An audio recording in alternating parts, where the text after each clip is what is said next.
Hey kids, it's time to get some SML podcast all up in that.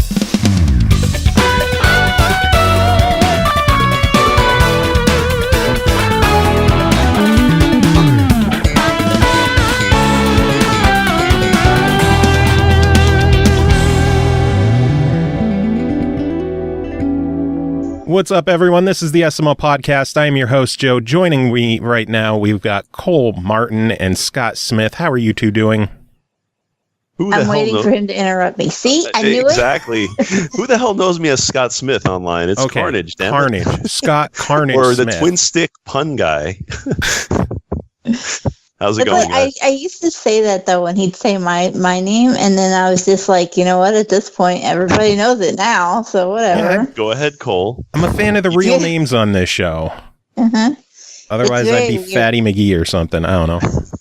Like, at this point, even my husband calls me Eternal, and then, like, Joe says Cole, I'm like, who? I like to keep it real on the show. Real names, real people. That's how we are on this show. I don't want to be the bearer of bad news, but Cole ain't my real name. Well, I mean, that's what you go by, so you shut your face. Especially when you call your kids by their first letter of their names. My kid, I don't even use letters for you guys. I do that in my mom's groups. They're A, C, and E, but for you guys, it's 1, 2, and 3. The three. I think I did flip a. I think I flipped Joe a and Shiz or something. Though, and actually I said number one's name on accident, and I was like, oh, I caught my own self. I was like, I didn't even mean to do that, but yeah. That'll learn you.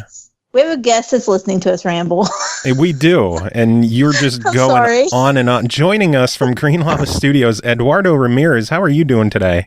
Hey, I'm doing great. Thank you. And thank you for inviting me as well. Do you have a long story to tell us like Cole's telling us about her kids? Not at the moment. Give Scott a second. He'll get you going. He will. If not, he'll interrupt you once you get going.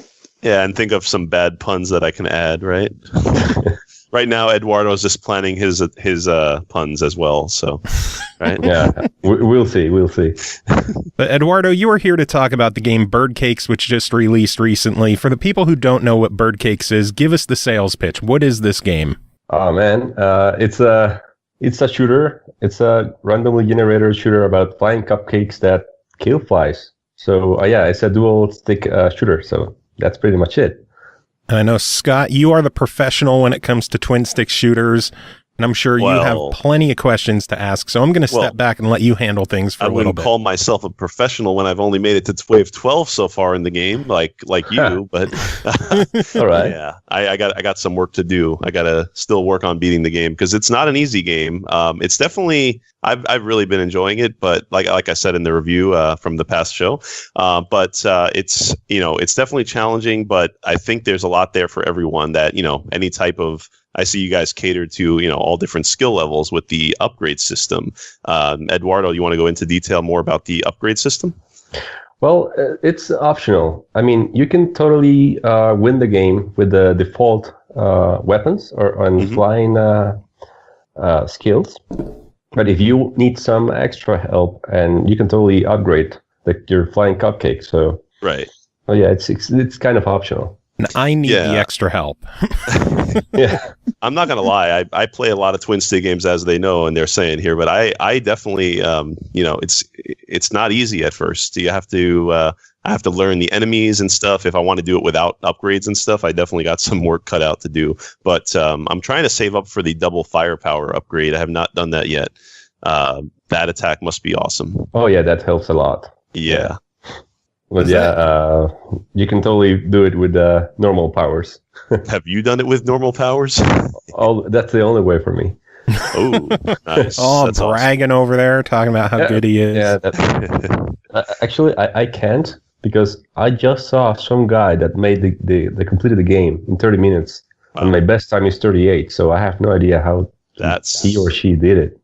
It must always be fun when when you guys are amazed of like the developers get beaten by their own game. Yeah, that must be interesting. But it's just amazing. I don't know how. I really wonder. I would love to see how he or she played the game. Yeah, for sure.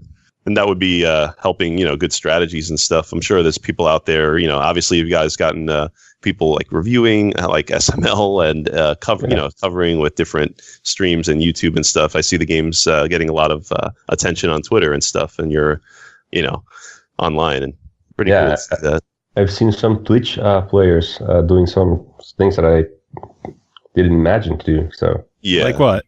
Like they built a really small wall. In the top of a cherry, the dying cupcake, with only like 6 blocks of sugar blocks. I didn't expect that. Wow. Yeah, I guess you could also get creative and build your own like mazes, make it more like tower defense-y, I guess you could say, with those sugar blocks. I like the way that you can customize and do that. It's kind of adds another layer of cake. There's the first bad pun. Yes. The first of many, I'm sure. Maybe this time I will let him do more of the talking, though, because who wants to hear my bad puns anyway? Let's keep it coming. I like them. Oh man. But that brings me to another thing that just something funny that I've seen recently. And Joe actually brought my attention to it. After playing the game, I didn't see the credits screen yet because I didn't beat the game yet, but which I will soon do, I promise. I'm trying to make it through, but it is a challenging game. But anyway, the credits screen is actually rather funny. I'm sure you want to mention anything there. It's just a story that this guy is making, so. I don't mind. We don't mind. So I got a kick out of it, and Joe did too. Yeah, it was pretty funny credit screen. It's nice to see someone take the credits and just have fun with them instead of listing this person did this person did this, and just have fun and tell a crazy story. Maybe we shouldn't give any spoilers. We should just tell people now. You guys need to get Birdcakes because it's an awesome credits game. Nah, but it really is. I'm all joking aside. The game is fucking fun. Like I was saying in the review, it's just it doesn't have to be super deep or anything, and it's obviously, like you guys know, it's you guys made it an affordable like game that's not super deep, but it doesn't have to be. It's just fun. Yeah, thank you for saying that. Yeah. So how long ago did the game start development, or where did the idea come from? This idea came up from a game jam. It was called the Indie Speedrun, something like that. The whole idea came since they gave us like a theme and an item. The item was a candle. So we were wondering, what can we do with a candle? Where can you find candles? In a cake. So how can you move the cake? Let's put some wings on it. So that's how it was born. It's a flying cupcake. And how long ago was that? Oh, that game jam was in 2013, but we paused that project because it was a game jam game, 48 hours to make a small game, and we delivered some other games. We decided to take that concept and make it a big thing. Nice. That's really cool. I'm always amazed at the games that come out of game jams where people only have like 48 hours or something similar to create a game, and just the crazy ideas that come out of those. Oh yeah, I don't know if you guys know about My Name is Mayo. It's a game about a mayonnaise jar. you click it and that's it. It eventually wears a bikini and stuff. But now we need to know more. Yeah, actually you can find it in Birdcakes. The thing is, the random ideas, the better ideas comes from game jams, I think. I think the beauty of a game jam is just that it allows the creators to be free. And even though you have certain restrictions or rules or whatever for your game, you can do whatever to those. Like there are not a lot of people who would have heard candle and immediately thought flying cupcake. Yeah, so you have to. It's a brainstorming process because. Yeah, it definitely allows you guys to be very creative, and that shows for sure with that. That's cool. Yeah. So where did the heroine of or not the heroine, but the maiden, the damsel in distress being a cherry, where did that come from? Heroine. I didn't get the question. Like, where did she came from? Where did the idea of the cherry being the victim of the game that you have to protect, where did that come from? The main concept was about the same story. Some cupcakes were eaten, and then you have to revenge. But now we wanted to protect somebody, so that's why Cherry was born. We need somebody else. And Cherry is Birdcake's girlfriend? I don't know. They like each other, but I don't know if maybe he's in the friend zone or something. Friend zone. Oh, man. Was it like a first date gone bad? Maybe, yeah. And why are so many bugs just after this one single cherry? Well, I know. Have you seen this bird telling this story? Where in the there's this screen where you have to pick up between two items. Mm-hmm. Oh yes. Yeah.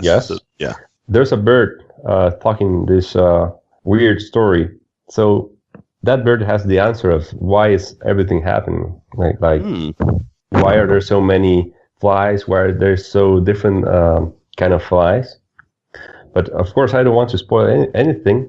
But it's all about existence and just hating existence. So, that is super deep. I did not expect that from this game. Yeah, I know. But it's if you read the story, if you get into that, you might wonder who is that Kyle guy? There's this Kyle guy that made that. Interesting.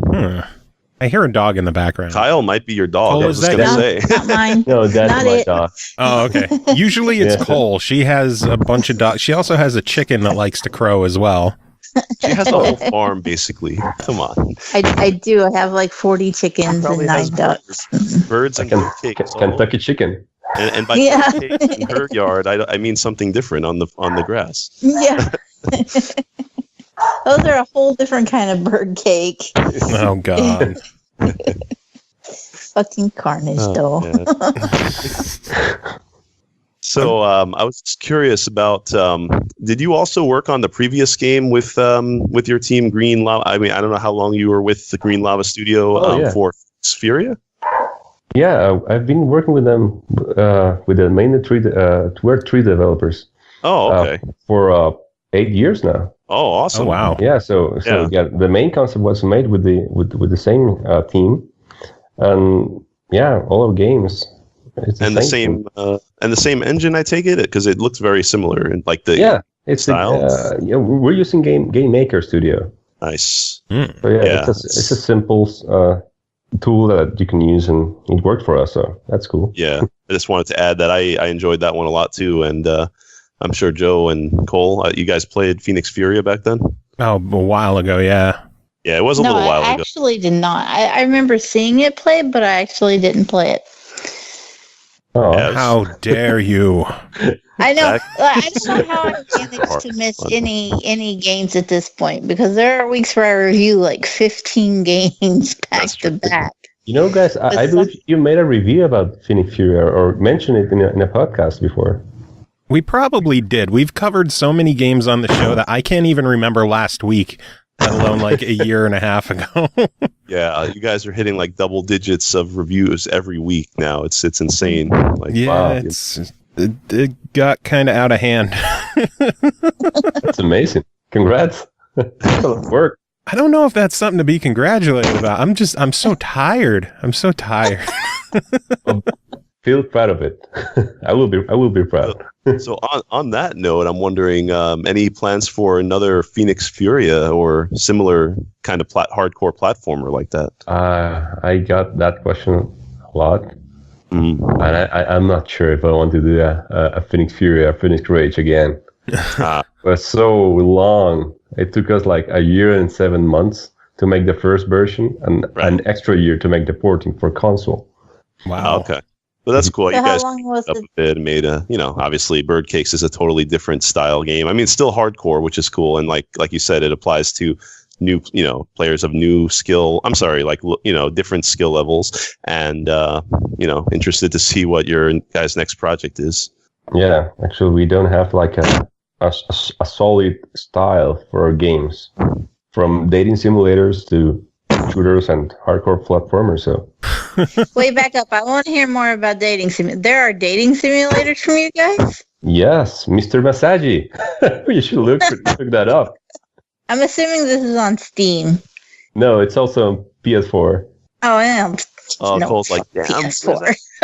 And any thoughts of an Xbox version of that? I don't know. I have to pitch them if they would like to do that. I don't know if you know that it's a dating simulator where you date people, and if it goes well, you will get like a massage from your controller. Oh, okay. So reminding me of those like old school indie massage games on Xbox 360 indie games. But anyway, go on. yeah. We made some. I made some different vibration patterns. So each date has a different pattern. So it's kind of it's very relaxing. So wait, you were the culprit on some of those 60 indie games? Sorry, what? Were you the culprit? Like, were you the one that made it on those indie games? Like, you made some of those on 360 also? Like, no. Oh, okay, but the like similar style. I see what you're saying. Yeah, that's cool. I think so. Yeah. I think Scott's drunk.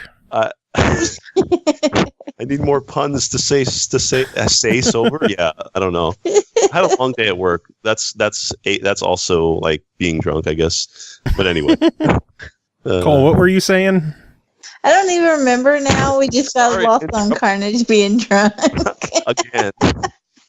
And I'm focused on the whole concept of like vibration patterns in the controllers. Like, why did we get left out of this? Xbox needs vibrating controller massage games too. I mean, dating sims seem like a genre that's really underrepresented on Xbox the way it is. So just on I think you guys would do well if you could port it, or like there's only one other. I think there's only one other game. Kitty Powers Matchmaker. I think that's the only one so far. So you got to give it some competition.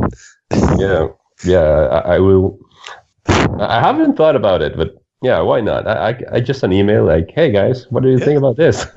Exactly. I know. I believe My Name Is Mayo is on PlayStation as well, isn't it? I think I have it on my Vita.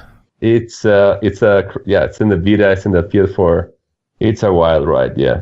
Could we expect an Xbox version of that as well? We're missing out on so many good games on Xbox. Yeah. I have to see. It's the same story as Mr. Masagi. The only thing I could say for Mr. Masagi being on Xbox is the rumble triggers. You have double the rumble on Xbox. So think of the new patterns that you can create with that. Mm-hmm. Yeah, you're right. You just tickle the fingertips. Yeah, you're totally right. I definitely need to take that seriously. It's like obviously, as you guys know, because it's so easy with ID at Xbox and how awesome they are and supportive. You know, it should be easy to bring it. In my opinion, I mean, I'm sure I don't know all the background stuff that goes. You know, that's hard to. Some things are hard to get by for, but you know, I'm sure you guys will be able to if you wanted to. Yeah, you're right. That's cool. I want to jump back to Birdcakes real quick. Yeah. I believe Cole was going to ask this as well, but you mentioned Phoenix Furia taking a year and 7 months or so to create. How long was the development on Birdcakes from when you brought back the idea to release? It was 1 year, but we worked like half time, so part time. So if I would work full time on the game, if the whole team, it could be something between 6 or 7 months. Gotcha. And actually, that brings me to a question as well, due to pertaining to Birdcakes. Like, what games inspired you over time to make the game?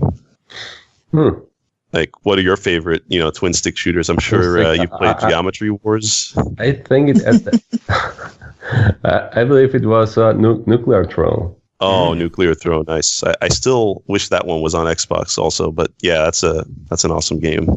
If you can't tell, we're Xbox fans on the show. Yeah, I noticed it. I'm not biased, but I don't mind other platforms. It's just I have an Xbox One, and that's the only of the new generation consoles I have, and I enjoy it. So, but I'm biased. I have no shame. All right, but But yeah, what other twin stick games do you enjoy? I'm just curious, or like what inspired you to make it, or what else you enjoy?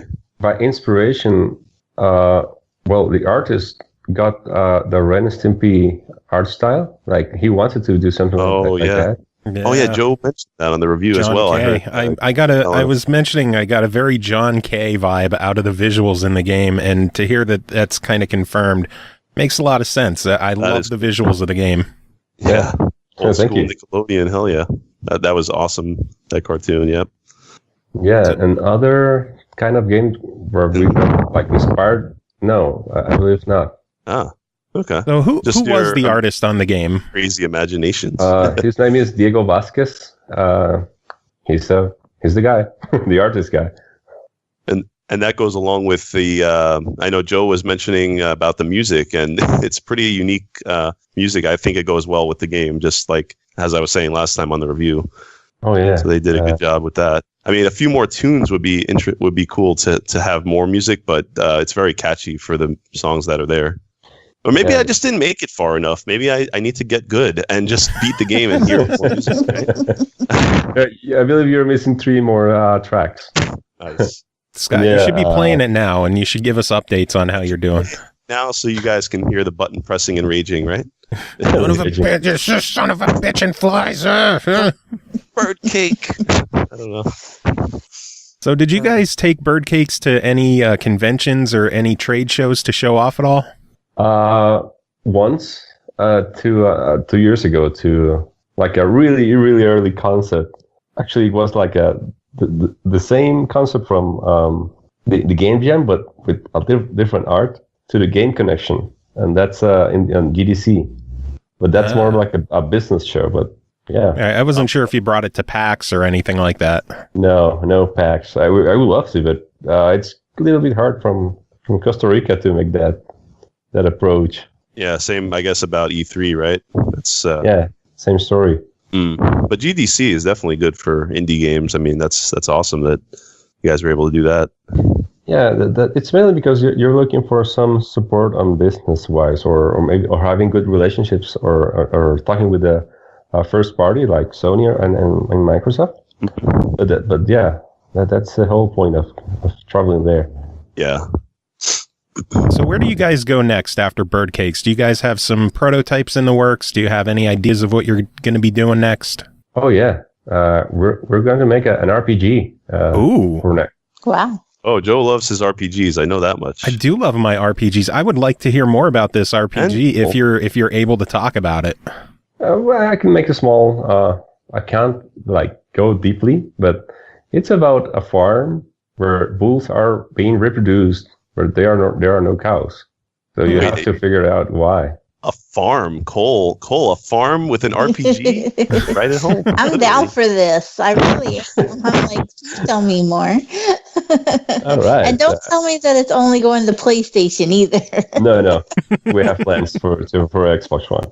Yeah. Does anyone have a megaphone? We need like world exclusive SML podcast. I want to see if you guys will use the term farm PG instead of RPG. Oh no, what's that? Farm PG. How did you steal that one? Suck it, Scott. I'm taking the puns before Scott gets the chance. Farm PG. Definitely a lot of variety. You did a platformer, obviously dating game, twin stick shooter with Birdcakes, and now an RPG. Cool. Yeah. What makes you guys jump genres so much? Is it just you don't want to repeat yourselves and you want to keep things fresh with the games you put out? I think we get bored. Makes sense. Yeah, like for example, I know I won't do a new Phoenix Rage or Phoenix Furia because making that amount of levels, and if you have to test something, you have to pass like 2,000 levels, and it's kind of a muscle memory thing. You have to play everything again, and that's really boring. Yeah, like seriously. Yeah, that definitely is a big time commitment too, for sure. Yeah, and I was pretty happy testing Birdcakes since it's randomly generated. So I got like seriously happy when I reached the final boss because it was hard. So you admit your game is hard. It is. Nice. Good to know. How long did it take you to beat your own game? 38 minutes. That's not my best. Like, how many attempts do you think? Yeah. It was like 38 minutes of attempts. practice. No, just kidding. Oh, that was funny because, I reached like level 12, and I was, man, this is so hard. I need to nerf it down, and I changed some stuff and just continued. Right, level 15, still hard. I'm not getting this. Some stuff again. I have to change something again, and until I was able to go to the final boss fight. So the first time I went to the final boss fight from scratch, it was like, I have no idea how many attempts, but at that point I was like, yeah, it's ready. If I can make it, some people can make it. Yeah, I see what you're saying. Some people. Even Carnage, maybe. I think I was looking at the leaderboards, and there were only maybe 15, 20 people on Xbox so far who've completed the game. So that's a testament to how difficult your game can be. It's really, really enjoyable too. Yeah, that's good to know. What made you guys go with random generation for everything instead of handcrafted levels? Again, I was bored. I wanted to code something new. Like, all right. So when we made Phoenix Furia, making a whole world could take me like a month or maybe a month and a half. Just one world. And there are like 9 months. 9 levels. Mm-hmm. Worlds, I think. 9 worlds, right. Yeah, sorry about that. Yeah. So I was like, what if I make an algorithm that can make everything automatically? So that's the reason. Yeah, definitely different every time. Makes it fresh. So that's cool. Yeah, so it was just testing something new. Are there any... Go ahead. Damn it. Were there any special challenges? Oh, wait, until now. God damn it, Carnage. Were there any challenges? Yeah, were there any special challenges to going into procedural generation and everything being random that you didn't have before with static levels? That's a good question. Oh, yeah. For example, getting the bugs and the flies stuck like inside a block of ground. That happened a lot. So, and the thing is, if you're testing this, a new game mechanic from the enemies or a new behavior, you have to test a lot, like reset the game a lot, because the probabilities of getting an error or finding an error were lower. I'm not sure if you follow. I see what you're saying. Because if it was a regular level with the same every time, then it would be that error happening all the time to everyone. But here, it's like you might have a chance of not, you don't have that error or something like that. I think I see what you're saying. Yeah, and I tested the game so many times to check if there were no, for example, a game-breaking bug. I know there are no game-breaking bugs, but if everything is random, I'm not sure if there's a probability that there's a game-breaking bug. I really don't know. It could be out there and just no one found it. There is a game-breaking bug. It's the fucking blue one in the game. Oh, the ghosts. Oh, my God. The ghosts? And the puns. But yeah, that I did find the strategy, though, Eduardo. I did find that the chili firepower kills them easily. Well, there's a different strategy. Yeah. Just be good without the upgrades.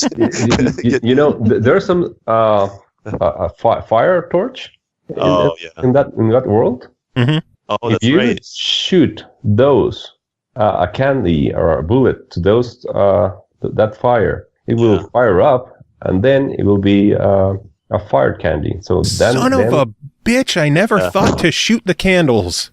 Yep. At first, I thought they were also just like, enemies, but they're really like things that can help you. Yeah, makes sense. I've been trying to kill all the other enemies and collecting up all the orbs to get the special abilities so I could use it around the ghosts, because I know those take out the blue ghosts, and I could have just shot the fucking Oh my God. Well, now you know. I feel stupid now. Son of a bitch. Good job, guys. The more you know. Pretty much. Oh my lord. So yeah, you can complete the game with the default tools or weapons. Do that, and then I can brag about it and say, now Eduardo, add some new achievements to the game. Beat the game without any upgrades. Why am I giving you ideas? The achievement community is going to hate me. I seriously thought about that, but yeah, too hard. See, that's the thing with achievements. Like, there's definitely like, I'm obviously an achievement whore. Joe is sort of an achievement whore. Cole, I don't know. I guess you're kind of an achievement whore. Am I just relegated to? I have almost 195,000, and I'm just relegated to kind of an achievement. Gamer score. That's what you need to do. That's the next after the RPG or Eduardo, or make a point and click game. Cole will be a point and click, or make the point and click RPG farm game. Imagine that. That's on. I'm on par with that. I would play the fuck out of that. Oh man, but where was I going with this? I just totally lost my. Good job. Look at that. In your effort to tear me down. Yes. Oh yes, achievement community. Now, like I said, some people will not care about achievements, just enjoy the game and something, and that's fine. Everyone, has their own reason for getting the game and stuff. Achievements definitely make it more fun, in my opinion. But like, some people will not buy the game if it's like either too hard or has a achievement that's like broken, or there's all different things out there. I'm not sure if you're familiar with any of the achievement community, but there's actually ways to add more achievements if you are interested in like doing a title update or DLC of some kind. He's begging you for more achievements. Right now it's pretty straightforward. You just you kill them all, and you can get all of the achievements. If I want to make a new achievement that people will go nuts, like, will be like a flawless run. Nobody touched you, and oh wow, that would be evil. That would be really evil. Like, wow, he's just like, I'm just gonna go all out. On that note, are you guys planning any extra content for the game, or do you feel that it's good the way it is? I don't know. We'll have to see. That's that uncomfortable button push where we're not supposed to press and ask any more questions on that topic. No, it's that I really like seeing people playing the game and getting feedback. And sometimes it's like, yeah, we should do this, and we should add this, and whatever. And that's happening a lot with our latest games. Nice. Like improvements and funny add-ons. Yes, hats would be amazing. I would love to buy more stuff in the store. And on that note, I would also like it to be a bit easier to earn money, so you could buy stuff in the store. I feel like I saved up so much money to get that heavy weapon, and then I wasn't a fan of it, and I just cried that I spent all my money on that one. You bought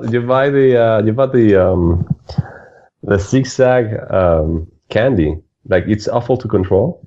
It's just how slow it is. The giant spiked ball candy. But actually, that's the best candy if you're in world number 4. Yeah. Well, I'm not good enough to get that far. Well, if you get that far, you'll be happy with it. All right. Maybe I had a question too. I don't know if Joe, if you or Cole, if you unlocked this, but what's the other thing that's locked in the menu, Eduardo? Oh yeah, nobody asked for that. If you complete the game, there's a second mode. It's an infinite mode where you use Cherry as a player, as a character. Nice. Okay. And you will notice that she is the stronger of the relationship, and she's actually I know. And you can complete some achievements with her, like not achievements from Xbox, but achievements inside the game. Like, for example, kill 10 flies with skeleton flies. Oh, I see. Like in-game awards or something. So it's just a full new mode just hidden behind beating the game. Yes, it's infinite. So it's all the flies you can kill, and it's completely random. You can get the flies from World 2 combined with the flies from World 6. So it's a really mixed. Just chaos. Yes, chaos. But you're using a stronger cupcake, so that's cool. And there are leaderboards for that as well, global leaderboards? Yeah. Cool. Because I saw there are global leaderboards as well for both modes then. That's cool. Yes. Nice. Because that's the thing also for a twin stick shooter. Usually, I think for almost any action game, I've played a few. I'm not going to name any names, but it's like they made a game that was fun, but there was no leaderboards. Like when you have no, they had achievements in it, but like I just think that they need, you need a global leaderboard for these kind of high scoring, hardcore games. So I'm glad you guys added the leaderboards. Yeah, thank you. And yeah, I think it's mandatory for us to make games with achievements and leaderboards as a minimum. Yeah, because I obviously some people buy this game for fun, just to play it, beat the game, and move on. But then they're more hardcore that want to go for achievements or top ranks and stuff. So yeah, it's cool. The achievers and the speedrunners. Speedrunners. That's right. That's another category. Yeah, and the game it's meant to be for speedrunners as well. That actually brings me to one of my points that I said on the review about, obviously most of the stuff about the game I really enjoyed. One thing that was a negative, in my opinion, I was wondering what's the reasoning behind having to go around the whole level getting the ammo after. Obviously the strategy would be kill all the enemies and then collect all the ammo. It seems to just take a while. Is there any reason for that, or is there something you wanted to change about that? Yeah, well, that's something I didn't expect, since I know I find the bullets just around while I fight. But some people, they are looking up after they kill all the enemies. Right. I might need some more bullets, but I don't know. Oh, because I noticed if I start looking for the bullets during the level, then my base will get attacked. Because I got to stay fairly close to it. That's what I've found, at least. But I know it. And then that's the thing with speed. If you're trying to speed run it, you don't want to go around the whole level collecting ammo and then move on. I guess you'll have to just go with whatever ammo you have and make it. Maybe it's harder that way. It's like Cole's favorite thing. She likes to say, my self-imposed hard mode, right? Yeah. That's what I always tend to do. I always find the hard way to play a game. Just. I see. But yeah, you can totally get the. It's not mandatory to look up for the candies after a wave. But right now I know that it is possible to just go as fast as you can with the bullets you find around. Of course, you eventually will run out, but you have to take quick actions on getting them. That makes sense. So it was just a minor if you're making a speed run, I will recommend to use the power up that shows you where are the. Oh yeah, for sure. The candy tracker is useful. Yeah, I agree. But if you think that's something you will improve your score, if you think that double fire attack will improve your timing, not score, the timing. Right. It all depends on your strategy. Yeah, that's good. There's that layer of strategy, different variety. That's cool. Yeah, like I said, it was definitely a minor thing. Like everything else in the review, I really enjoyed the game, but that was one thing that just was wondering about. So thanks for clearing that up. Scott, I'm not sure if you brought it up. Scott, I'm not sure if you brought it up, but did you like the game, Scott? I wasn't sure if you mentioned that. Twin stick shooters, I hate them. What the fuck did you bring me on this show for? No. So Eduardo, I'm curious to know, when you're not working on creating your own games, what games are you enjoying right now? What are you playing? Firewatch. I just started Firewatch again. This game, Forza Horizon. Ooh, good one. Good stuff. Yeah, I really liked it. Just like to drive. I don't mind following the races. I just like to drive. Oh yeah. That's what I love about the Horizon games, is just you could fuck around as much as you want. Yeah. But yeah, that's basically what I'm doing right now. Nice. Good stuff. Good stuff. Well, I know we've been chatting for a while. Was there anything that you wanted to talk about with the game that we didn't bring up? Let's see. I believe you already mentioned everything, even the story. That there's a deep story behind. Yeah, that's. I did not expect that. Like you said before, like with the screen where you get the extra items. Like there's a whole deep storyline with the character there talking about stuff. So, well, yeah, we like to keep I'll pay attention more instead of just shooting shit. Yeah, but you will find that in all of our games. We like to tell stories. That's something we're pretty coherent with all our titles. That's even the mayonnaise game. My name is Mayo. It has a story. That's why I'm very much looking forward to you guys doing an RPG. I'm excited to see what kind of story and how crazy that can get. Oh yeah, we have this story. We have a really interesting story.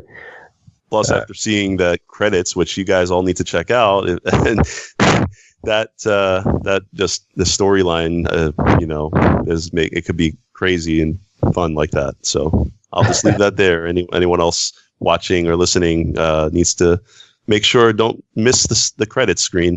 And you don't have to beat the game to do it, but you should have done it. No, should have made it like beat the game to only see it, but no, at least anyone can see it from the menu. If he did that, though, you wouldn't be sitting here talking about how great it is because you ain't even beat it yet. Exactly.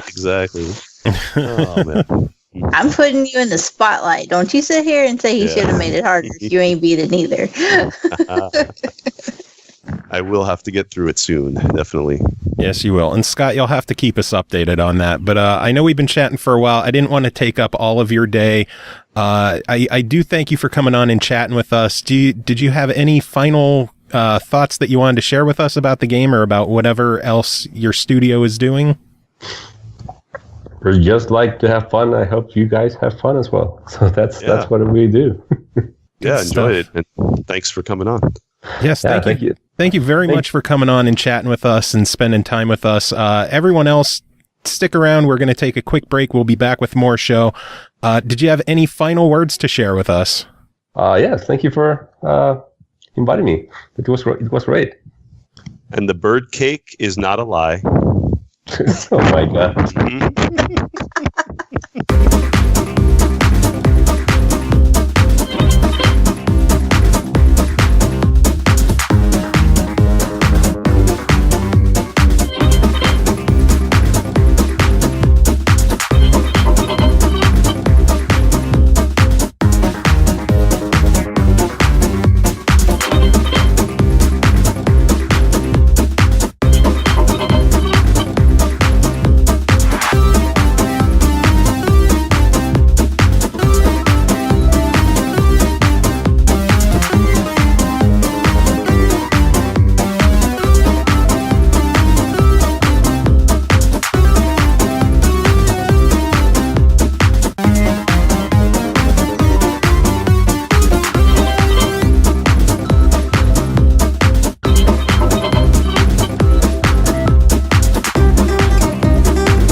Welcome back, everyone. Thanks for sticking around. Thanks again to Eduardo at Green Lava for joining us and chatting with us. Thanks again to Cole and Scott for hanging out as well. We do have more show to take care of. We got reviews we got to tackle. Chris Taylor, you're here. How are you doing?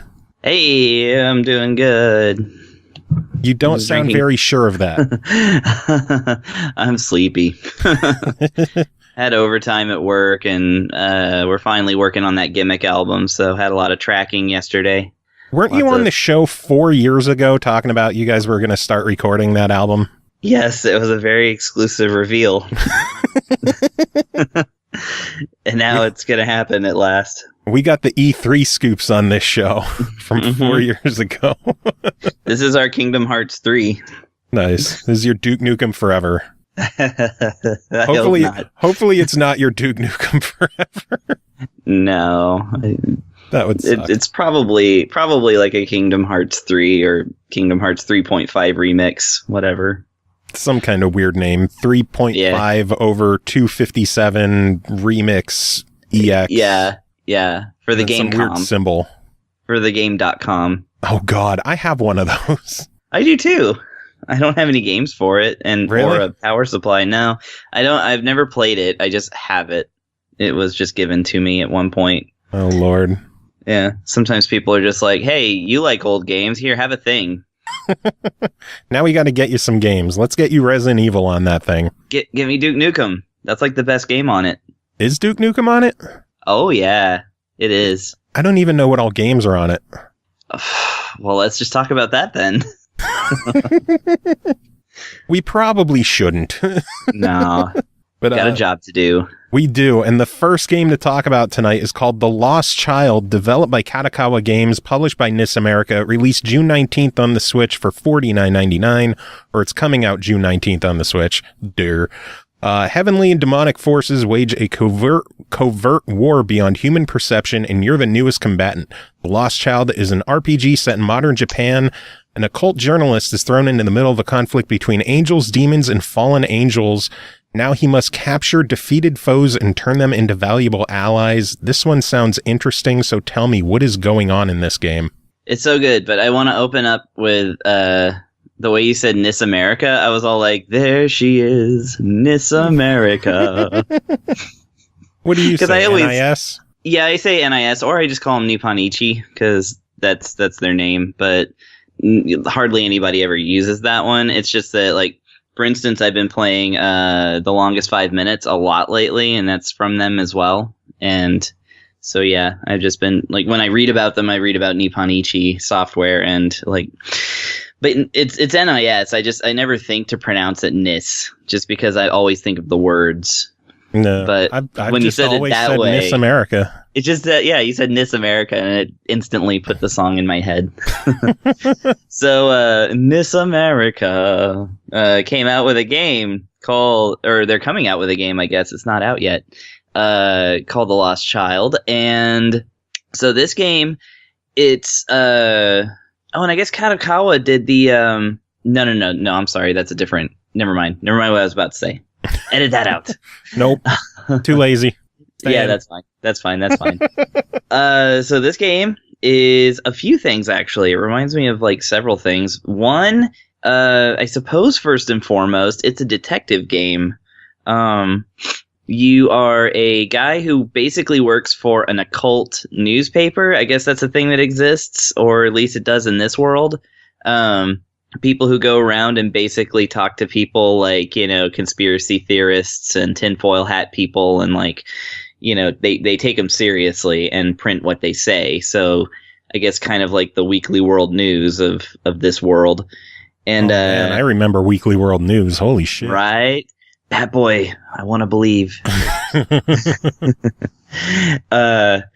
And yeah, so you're just this skinny anime looking handsome man who is working for a crusty old, you know, J. Jonah Jameson kind of guy. He wants pictures of no, he doesn't.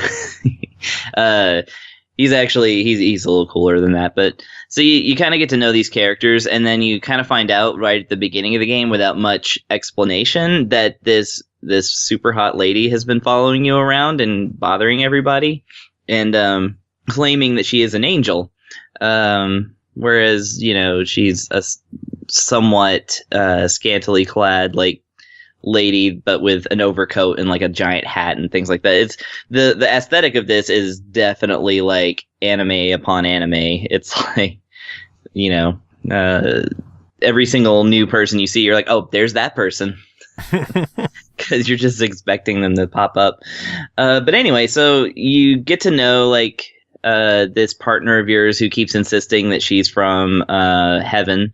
And she's like talking to you about it, and you can either choose, like you most of your dialogue is through dialogue choices. So you can either choose to go along with her and kind of get more support from her, or you can like shoot her down and like try and be more realistic. So, you know, you just kind of have the three Ghostbusters branches of whether you're going to believe the supernatural stuff or not. And actually that functions in the game because each one will raise one of your 4 levels of karma. So you have color-coded karma points. So like, you know, you got your green and purple and red and blue, I think, is what they were. It's some of those. I don't know. I'm colorblind. But basically the decisions that you make and the way that you talk to people determine what kind of karma you rack up. And so that comes back into play. So once you kind of investigate through this kind of like totally reminds me of a DS game, like I don't know which one, but like you just go to certain areas and just start talking to people, and like they give you all this dialogue, and you just choose from a menu who you're going to talk to, and they just kind of show up on the screen, like talk to man, and then man's right there, and like he just says something, and you know, various events happen, and you find yourself in a layer. Layer, not lair, although the double meaning is not lost on me. So this is where this is actually where you do all your dungeon crawling, and where you kind of walk around and explore and stuff. And the way that's set up is almost exactly like Etrian Odyssey, only you don't have to draw the map. It's just automatically written in as you move along, which is great because there's no touchscreen to, you know, no bottom touchscreen to be messing with while you're doing things. So you walk around, and basically you run into enemies at this point, and the Angel Lady is your other partner, so you're a 2-person team. And when monsters attack you, if you've not yet done so, you can capture them using this special gun that kind of looks like an old-timey camera.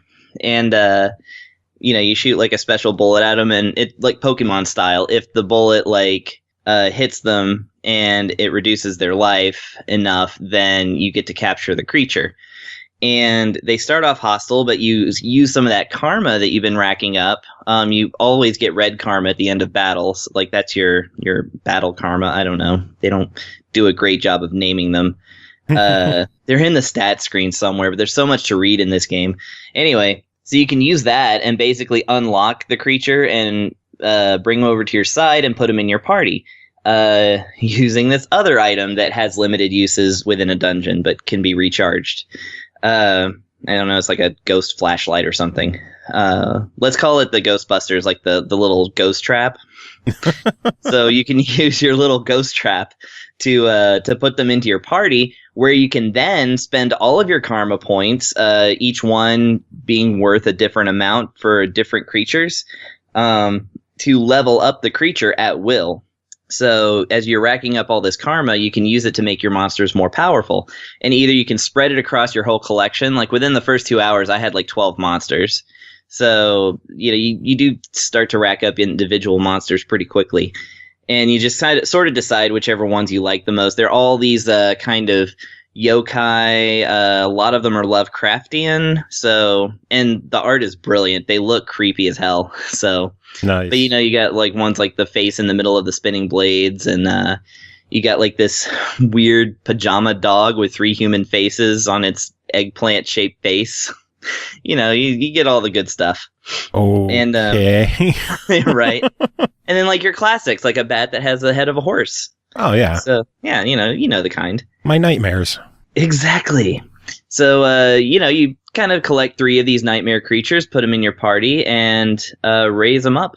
And as you proceed through the game, you start unlocking different things, like an item store, a place where you can sort of customize your beasts. Like you can basically trade abilities, also kind of like Pokemon style.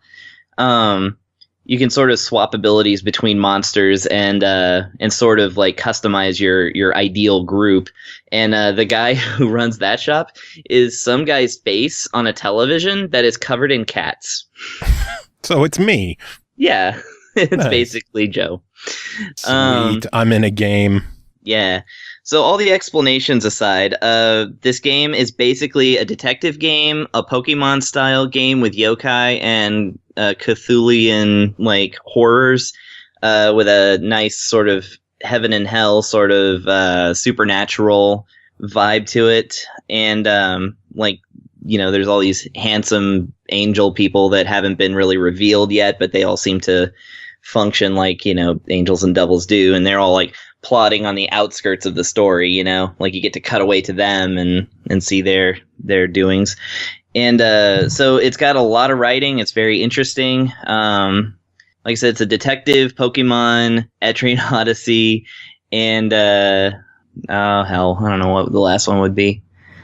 So it's a whole bunch of genres just mashed into one. It is, yeah. I mean, I think at its most salient, it's a dungeon crawler with just a really cool monster collecting aspect to it. Nice. So the $50 price tag on it, what do you think of it?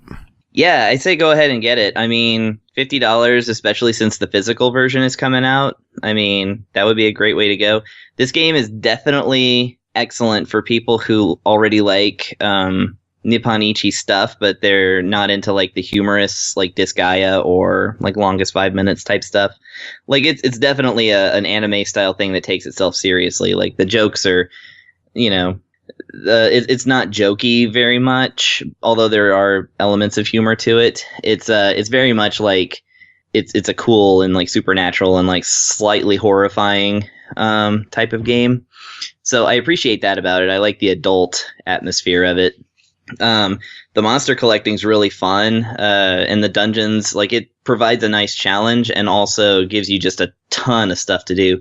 And sometimes you actually do investigations without actually doing any dungeon crawling. Like sometimes it's just world building. So it's a really cool all around game, and they clearly put a lot of effort into it. So I'd say, yeah, it's a full game. So I mean, it deserves the full price. Nice. I might have to grab that one. It sounds really, really good. I was actually totally going to grab that one, and then you messaged me and said you had it, and I was like, oh, well, cancel that. Well, then I guess I'll have to buy it to make up for you not buying it. There we go. Also, buy yourself a copy of Longest 5 Minutes. It's a great game. And I already have that one. Sequel. That one's good. It is so good. Sounds really fun. Anyway, next game to talk about is called Dragon Lapis, developed by EXE Create, published by KEMCO, released May 31st on 3DS for $9.99. 1,000 years ago, great battle ensued between two dragons, one gold and the other silver, where they were sealed away. Many centuries later, the silver dragon reawakens and launches an assault on a frontier village. Lucas, a royal knight serving as a guard and a descendant of the hero who once sealed the gold and silver dragons in human form, sets out on an adventure to save the world. It was KEMCO, so it had to go to you. So let's hear about this one. Yes, Dragon Lapis. I've been looking forward to this one so much. So yes, this is we're finally back with KEMCO and EXE Create, or EXE Create, EXE Create, however we never did figure out how to pronounce that, I guess. But as long as we get KEMCO right, I'm happy. Yeah, it's KEMCO and they're RPG people. Yeah, this is one that is the first new 3DS game of its kind I think I've seen since Dragon Sinker, right? Or no, there was one more after that. No, that wasn't them. That was them and the other company. But this one actually kind of serves as a spiritual successor to Dragon Sinker, which is my favorite KEMCO EXE Create game to this point, and the only one I've actually fully beaten, so that's nice. So in this one, when comparing to Dragon Sinker, it makes a lot of sense. So if you've played Dragon Sinker, then the upgrades in this one will make a lot of sense, but I'll go ahead and go over them again. So what we've got is a standard JRPG, very just Final Fantasy style. You've got you start off with 2 people and eventually get 4 people. I don't this game seems to be pretty locked into having the same 4 people, and that's very typical for a KEMCO EXE Create game. Although Dragon Sinker had like 30 characters, and they have another game coming out that's got like 100 characters. So I feel like that's where they're taking that in that direction, and this one they're going back to like the more standard style of having just 4 locked in characters. But for this one, 100, that's the new one on mobile, isn't it? Android, yeah. I don't remember what it's called, but I'm looking for it to come out on the new stuff or the consoles. But yeah, this one from Dragon Sinker, it basically retains the job system.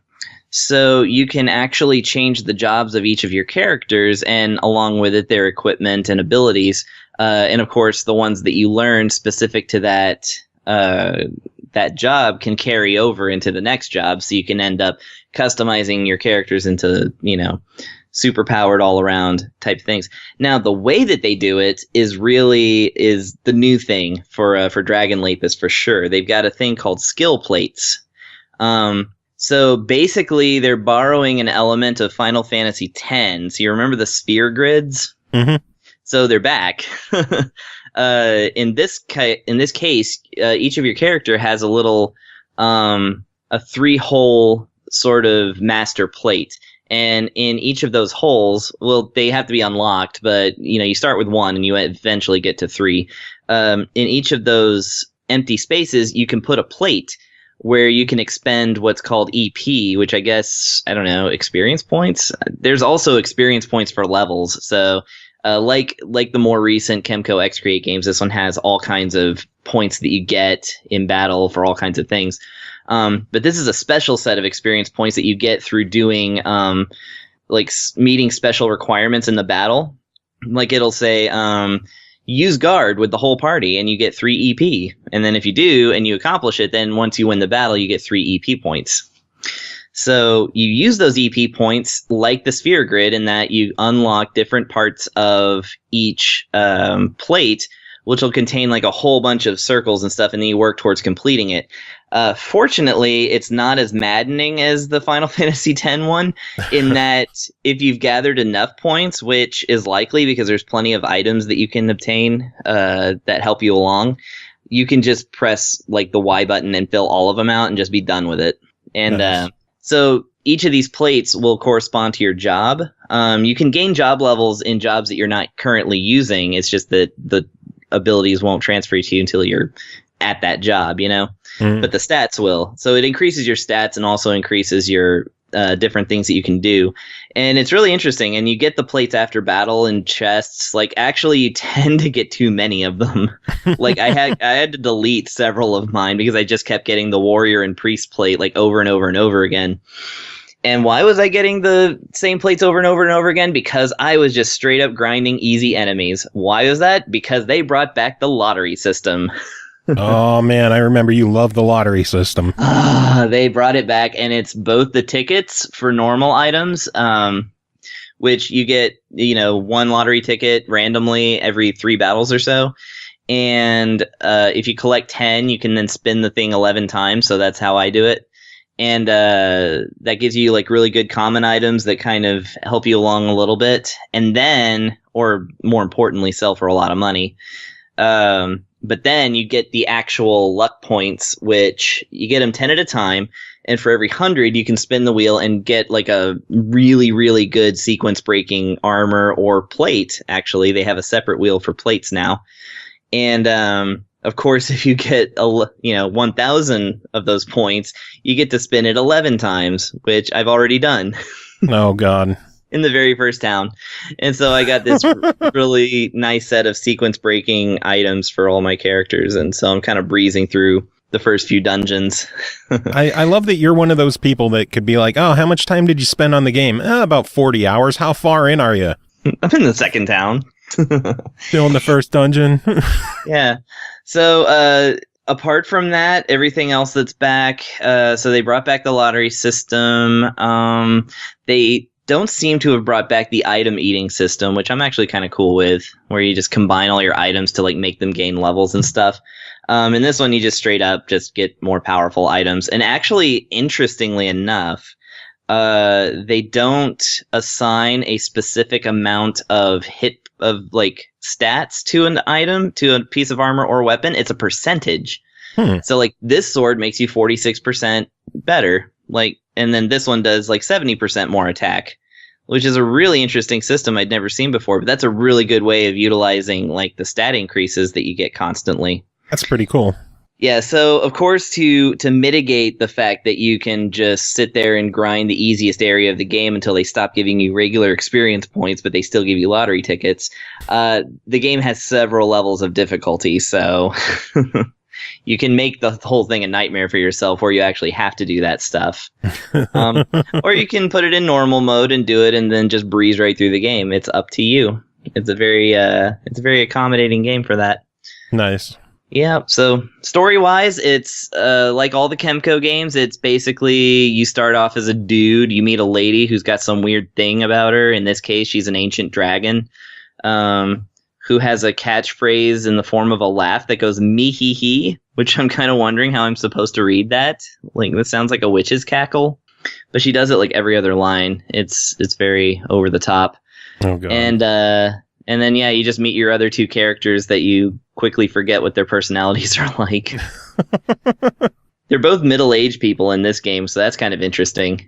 I mean, they look like teenagers, but with gray hair, which I guess that's all of us, right? Yeah, we're all getting up there.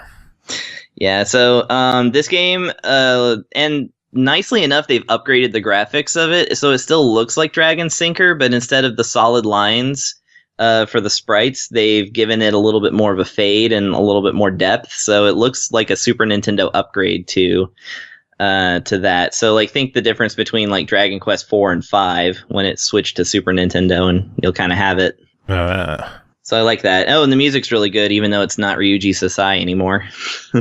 Of course you would know who the composers are. Well, Ryuji Sasai is the Final Fantasy Mystic Quest composer, and they got him for Dragon Sinker. That's why the music is so amazing and, like, you know, brutal in that game. Like 8-bit brutality, basically. This one's a little more... have to check out that soundtrack then. Yeah, I wish that it was available separately. If you find it, let me know, because I want it. But yeah, no, this soundtrack is a lot more delicate and more sort of standard JRPG. Reminds me a little bit of Sakuraba, Motoi Sakuraba, the guy who did all the games. That narrows it down. Yeah. Good stuff. But overall, $10 on this. I don't even need to ask you. It's KEMCO. No. You love it. Add it to the stack. I actually just bought. What was it called? Antiquia Lost. Antiquia Lost on the Switch, which makes it the third system I have that game for. Good Lord, man. That's one of the ones that's not even available on 3DS. And I'm probably going to buy Dragon Sinker on it. It's just that I beat it recently, so I'm not feeling the urgency. And of course, now I have old Dragon Lapis to sort of tie me over until the next thing. So yeah, add it to the stack. Keep buying them. Buy them. Awesome. Sounds good. Next game to talk about is called One Strike, developed by Retro Reactor and QubicGames, published by QubicGames, released June 8th on the Switch for $4.99. Only one strike settles the duel. Master the fighting style of each warrior to outsmart your opponents. Become the deadliest fighter in a vintage Japan. Chris, what is this one? Okay, so this game, it's actually pretty exciting. So do you remember Bushido Blade? Yes, I loved Bushido Blade. So it's like Bushido Blade, but for the Master System. So it's got those like 8-bit graphics, and I say Master System because it's very vibrant and bright, and the characters' outlines are white instead of black, which I guess makes them more visible, but it totally reminded me of like something you would put on an early Sega thing. And the soundtrack is exactly a Sega Genesis soundtrack, like one of the good ones, like Shinobi 3 or something. So, and yeah, like when you load this game up and you hear the music, like you'll get really excited. It's like so like nostalgic and also badass. And really that's all the music in this game. I really like the look too. Definitely looks like an old 8-bit game. The gameplay of it is a lot like Bushido Blade in the sense that you have basically two moves that you can do. Well, you can dash from side to side, but apart from that, you can do a block, you can do an attack. Basically, the whole point is to hit the enemy once, with an attack while they're not blocking. And then, of course, also block their attack before they can get a chance in. So it's a little bit of a timing game more than a serious fighting game. Gotcha. One hit always kills, so there's no getting away from it. The hit is either blocked or it kills you. So with that simple aspect in mind, they have 6 characters that are available, and thus the entire game is you fighting 6 people, and if you beat all 6 of them, you win. It's the other 5 characters plus your twin. I guess every character has a doppelganger for whatever reason. Because this is Mortal Kombat, I guess. I guess so. Yeah. At least there's not 3 of the same ninja, you know? Or 12, whichever one. So, in order to kind of spice things up a little bit, they have 4 different ways that you can do this whole beating up 6 people in order to win. So you've got your arcade mode. Actually, no, I'm sorry. I'm going to go down the list. You've got your one life thing, which is the most standard mode. It's basically you have to fight all 6 characters in 6 different locations, and you have to win all 6 rounds without dying. Well, if you die, you are allowed to continue, but I think in this mode you have to start all over again. No. You just have 1 life, and then you get to continue. And so it's very quick. It's basically fight 6 people, and then you win. And then there's the arcade mode, which gives you 5 lives for each character. So you're fighting the same person 5 times. Whoever falls down 5 times is the loser. This one's a little cooler, I think, because it gives you a really good chance to sort of learn how to not only use your character, but also what the other characters are going to do every time. Yeah. And also because the last time that you kill them, it actually like does this blood spurting, like, you know, body parts falling off type of thing instead of them just falling over, which is what usually happens in the one round. So this is the round. This is the one where you get to see the fatalities. Nice.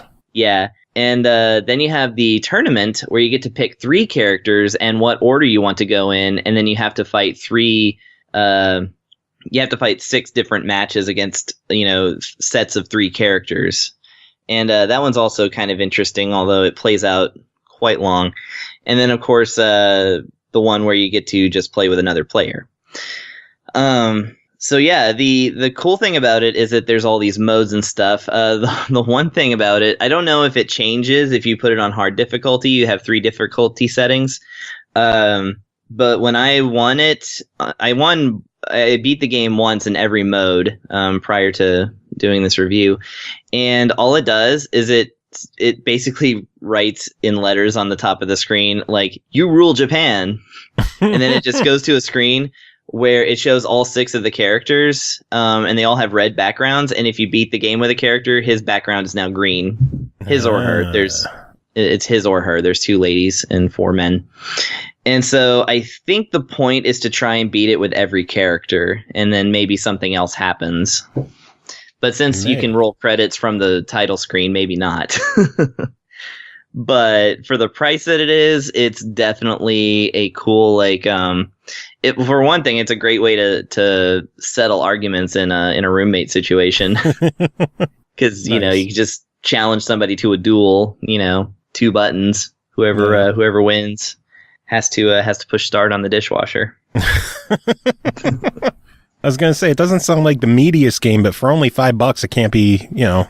Yeah, it's only $5, and actually, I think Cubic is the one that does this. But if you've bought like any of their other games, which is like 4 or 5 of the other games, like one of which I've already reviewed, I don't remember exactly which titles. Then you get like 20. You get like a big chunk taken out of the price. So check to see what the price is for you, because it might be very cheap if you've already bought one of these other $5 games. Nice. Good stuff. I'm trying to look up and see what the price is for me. Okay. Yeah, it'll say on the purchasing screen, like, if you bought this, or this. 50% off. $249 right. If you own one of their other games. Yeah. And what are those games? Does it say? Oh, God, I forget them all. Like Astro Bears Party, Robonauts. Yeah, Robonauts is the one I bought. Shit, I forget what else. There's like one of them that I reviewed earlier, but I don't remember which one. I don't know. Anyway, we got one final game with you to talk about. That is called Legendary 11, developed and published by Eclipse Games, released June 8th on the Switch for $9.99. Legendary 11 is an epic arcade soccer game inspired by the golden age of soccer spanning the 70s to the 90s. Chris, what is Legendary 11? I don't know where they... I guess it's a soccer game. Football, I guess you call it in other countries. Football. Not American football. It's the ball that you kick with your feet. I know there's a lot of confusion there.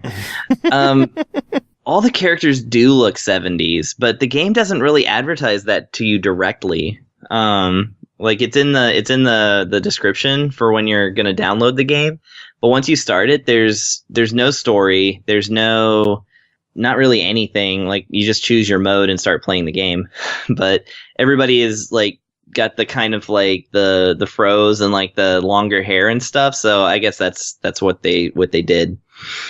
So yeah, this is basically a stylized soccer game. What I like about it is that it is of the generic sort. That is to say, it's not tied to any particular roster. There's no knowledge of soccer required to actually play it, which is huge bonus for me because I have no knowledge of soccer or football. I know the basic rules and mostly from just playing other video games, or video watching games are films. good. Video game, yeah, exactly. So it's one of those kind of things where you basically get into the round, kick off the soccer ball, and then controls are very simple, which is nice. You basically push B to access to take over basically the player that is closest to the ball, which I like that they choose that automatically because I know some games that like, you sit there and like scroll through and it's just like scrolling through people and you're like, I want that one. The ball's getting away. Now they passed me. And then, you use Y to steal the ball, A to shoot, and, other kind of factors in play. If you're playing a friendly game, you can actually leave the tutorial on for the entire game. And I needed to in order to learn this thing, just to get a sense of the rules. Like, I don't know what cornering is, I didn't know but the game's nice enough to like sort of give you that edge, Yeah. A little bit like that beer league hockey game, Yeah. So yeah, I found myself, I tried to do the championship, whatever. I played as like the team that's like rated one of the best teams, like Italy or something like that. And well, you have to unlock different cups in that before you can like really get into using all the teams and stuff. But I basically used the best one against one of the worst ones, and I still got my ass handed to me. Nice. So then I tried the friendly match. I put all the easy, I put the easy difficulty, beginner thing. Pick the like best, like it was like Italy or something, like one of the big 5-star like awesome teams against like, I don't know, Colombia or something, like a 2-star team. And then I made it snow, and then like I started playing. I was like, all right, yeah, finally I'm getting some goals here. And then the game crashed. Oh, I know, early copies. Yeah, I had that happen though. Like I've had that happen with like the last 3 games I've played though, so I don't know. The beauty of pre-release software. Hooray. Well, also the retail software I bought happened as well, but that apparently it's a known issue, but that's getting out of the point. So the good thing about this game is that it does make it very easy to learn how to play soccer, and you can set up some games where it's a lot more forgiving, so you can kind of learn the lay of the land. And of course it has couch multiplayer, so that's really nice. You can do 2 players, and just with the Joy-Cons, it's really simple. And the only thing, like the things about it, basically the looks of the game are pretty dated. Like, you can see from the crowds where it's like, it's 3 different people with 2 different animations. And like it's almost jarring how early this game looks. And like players kind of dart across the field. Some of them just straight up teleport. And like, different janky things happen like that. So like clearly this isn't a huge budget game. Also, there's no background music in the actual soccer game. It's only on the title screen. And that only disappointed me because the title screen music was very good. So I would have liked to hear more of it. But so aesthetically, it's not the strongest thing, but I imagine for the price, it's probably the best soccer game that is available at the moment on a system that doesn't really have a whole lot of sports games on it. Yeah, it sounds like a good game for pick up and play casual gamers. Yeah, and again, it's good for learning. And the aesthetics are pretty fun, like I said. And, you can do things like make it thunderstorm or snow, or, you can choose your referee, which means nothing to me. I guess that's a thing. It's just like, it's right there at the beginning. It's just like with the difficulty, it's like choose your referee, and it just has names. It doesn't say anything about them. I'm like, this guy sounds nice. Which one sounds like he likes Italians the most? So maybe that's important. Well, overall, $10 on this one. What do you think? It's certainly a $10 soccer game. If you like soccer and you got $10 to spend on a game, I think this is the one. Cool. Sounds good. Well, Chris, it is always good having you on chatting about this stuff. A lot of games that you had to take care of today. I know, right? And now I think I'm done. You are. I've had Lost Child for like a month.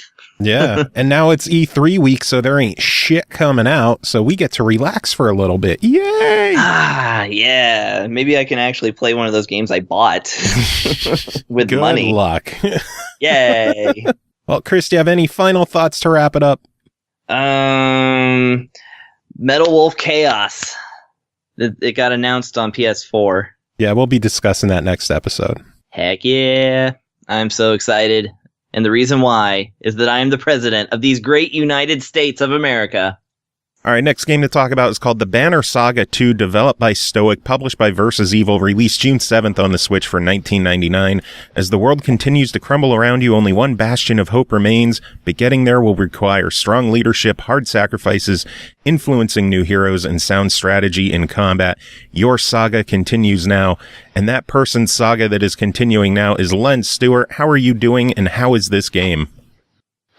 I'm doing good, man, and the game is great. I mean, it's a lot more fantasy driven than the first one. In that, I mean, like, there's more like crazier shit that happens in the second one than the first one. I love it. So, what do you do in this game? What picks up from the original game? How does the sequel treat the original game?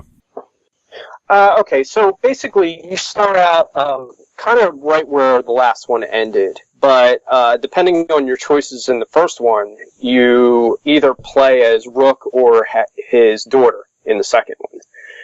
So I played as Rook through the second one, and I thought it was like really like I don't know. I felt like the choices mattered more in this one than it did in the first one in a way. Just because, like, it seems like the game, you can actually continue on from the first one, like, keep all your levels and items and stuff, which I thought was really cool. And, the more fantasy-driven stuff gives you, like, kind of wilder, choices to make, I feel, in the second one versus the first one. And so, like, I just, I would always, like, make, like, multiple saves just so I was like, okay, well, if I do this wrong, at least I can go back and, mess with it again. Basically, a lot of the story picks up in the second one. You understand, like, there's like this evil snake coming, and there's all kinds of unworldly type things happening. You meet a new race of people, these like centaur type guys, and it leaves you off. Like, I just finished it last night, and I feel like the game just leaves you off at a point where you're like, oh my god, there's going to be a third game, and I got to play it right now. So I'm really excited now, like, to see this third one. I can tell. I know you really enjoyed the first game. It sounds like you really enjoyed the second one. How long is the second game compared to the first? It's about the same. It's about 11 hours, just like the first one is. But there's just so much that they pack in to the 11 hours that it feels like a longer game. Like, I feel like I've been playing it for a week straight, But wow. Like, the 11 hours don't feel like 11 hours like of game time to me for some reason. It feels like, I don't know, I feel like I've actually had a full game experience, Because 11 hours, you put that down on paper in your head, and you're like, yeah, that isn't all that much. Yeah, but if you stretch it out that far, I mean, it adds up. Yeah, absolutely.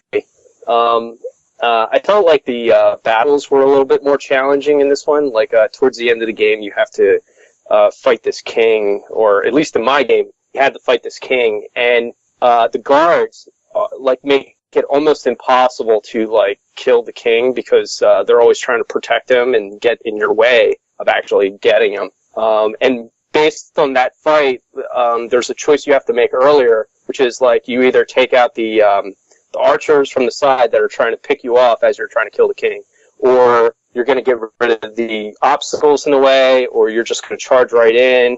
I died in the first fight like that, and then I got rid of the obstacle, and then I could totally kick his ass. It was great. It was really cool. Nice. That sounds awesome. It sounds like it's all positive stuff so far. Are there any negatives or gripes that you had with the game? No, not really. Actually, the gripes that I had with the first one kind of follow through to the second one, which was the UI, descriptions of items and stuff like that, just seemed way too small and handheld for me.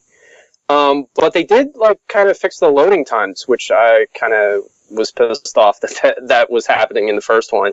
But the second one, it doesn't seem like the loading times are as bad, so I really like that. Nice. Yeah. I felt like the voice acting in the second one was a little worse off than the first one. I don't know why. I just like the first one's voice acting a little bit better than the second one. It just felt more believable to me. The second one, it felt like it tried a little harder, than it needed to.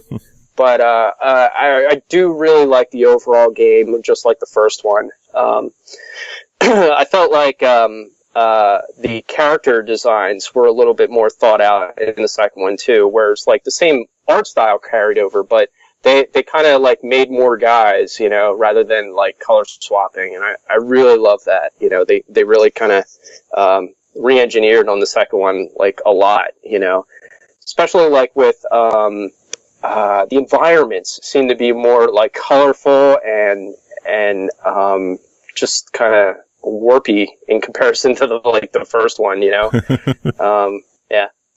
So overall, I wanted to know, how is the performance of the game on the Switch as well? Performance on the Switch is really good. Like I said, the loading times were a thing in the first one, but I felt like the second one didn't really have that issue. It seemed to play just as good as the first. My problem with the first two is that the touch controls were kind of weird, but the second one seemed to clear that up, which I was really glad to see.